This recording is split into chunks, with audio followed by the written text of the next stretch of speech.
très importante de notre parcours universitaire. Nous avons le réel plaisir d'adresser nos remerciements au président du conseil d'administration des réseaux du CEPOMAD. Nous avons cité le professeur émérite Oscar Sanam, recteur magnifique. Nous tenons aussi vivement à remercier la direction de notre travail. En l'occurrence, la professeure ordinaire Angèle Sanam, ainsi que les co-directeurs, le professeur Godet actuel auquel et le professeur Dadi Onken Igwen. Nous pensons aussi à rendre hommage au recteur de l'université du CEPOMAD de Colosie, le professeur Ignace Goï Moukani.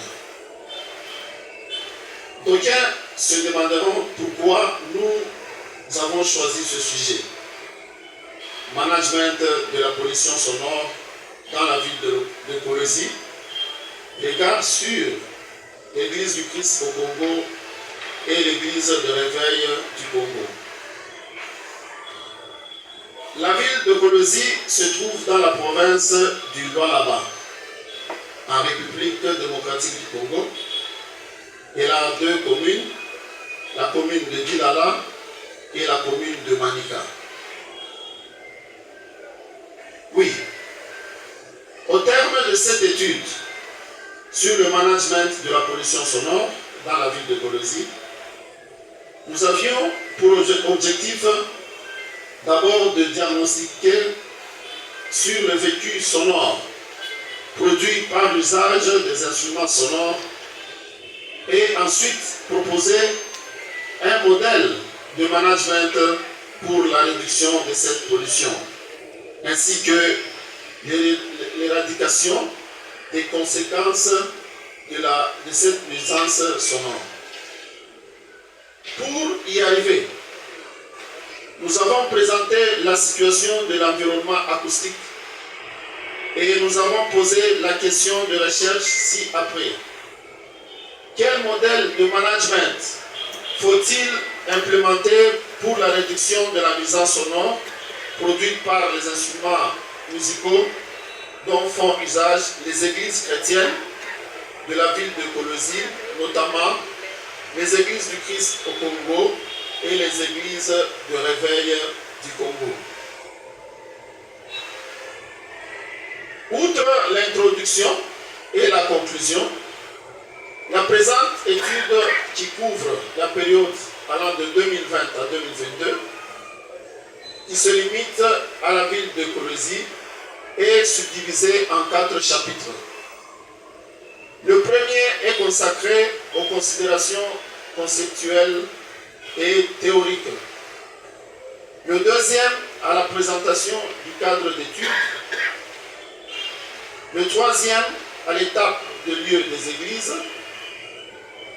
Le quatrième au modèle de management de réduction de la pollution sonore.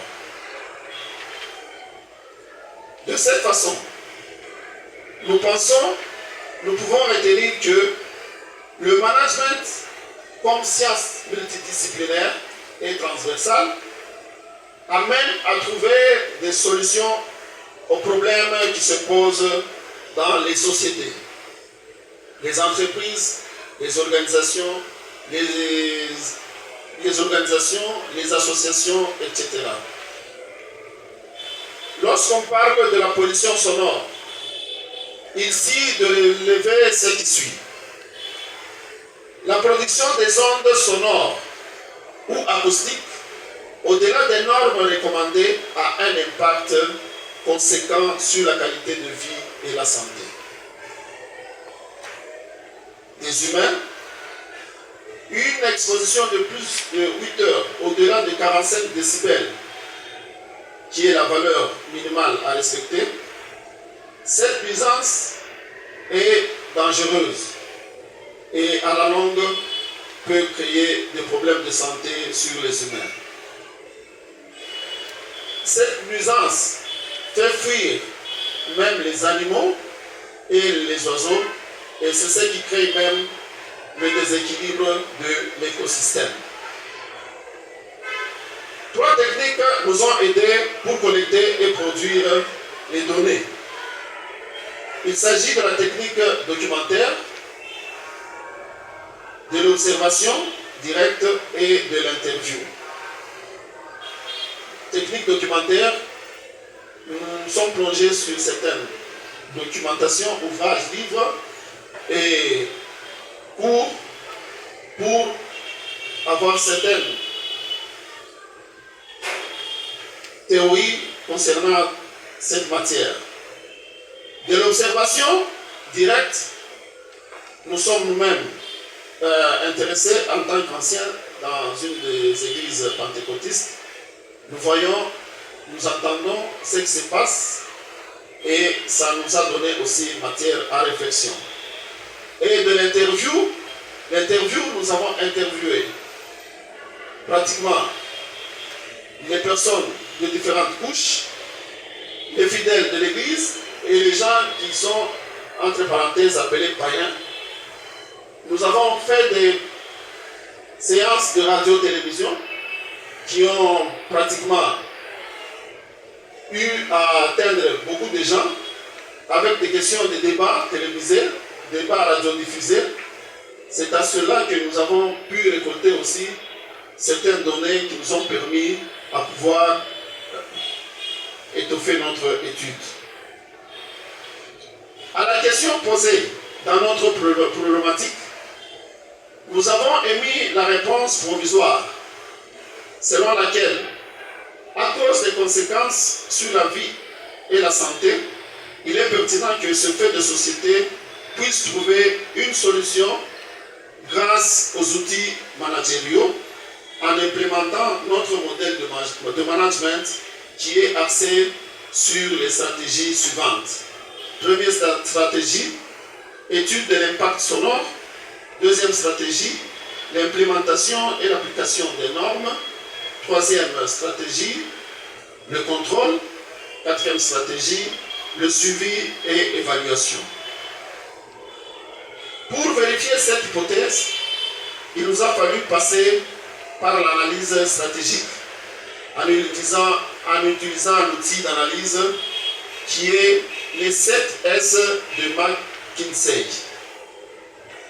Donc, à ce qui précède, nous confirmons que notre hypothèse de recherche a atteint son objectif escompté. L'État congolais a prévu l'interdiction de la pollution à travers le décret numéro 14/012 du 8 mai 2014 portant réglementation de la production sonore en République démocratique du Congo. Mais chacun de nous est témoin de ce qui se passe sur le terrain. C'est-à-dire, il n'y a pas l'application de la loi sur le contrôle de la pollution sonore.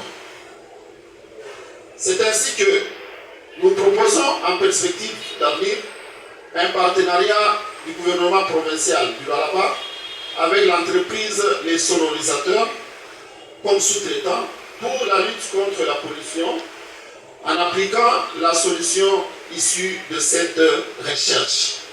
Ainsi dit, nous demandons votre indulgence de toute vice de forme ou de fond, notamment la non-mise des références infrapaginales qui ont été omises lors de la saisie, et que cela ne puisse pas être considéré comme du plagiat.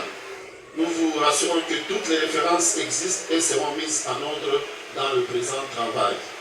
Somme toute, loin de nous d'avoir présenté une œuvre achevée, ce travail scientifique ouvre plutôt d'autres perspectives pour les études à venir. Je vous remercie. Merci bien pour nous avoir épargné un peu de temps, quelques minutes. La parole est à Ganza Kabika Gloire. Je crois que vous ferez autant. Merci beaucoup, Monsieur le Président Zigiri, pour la parole nous accordée.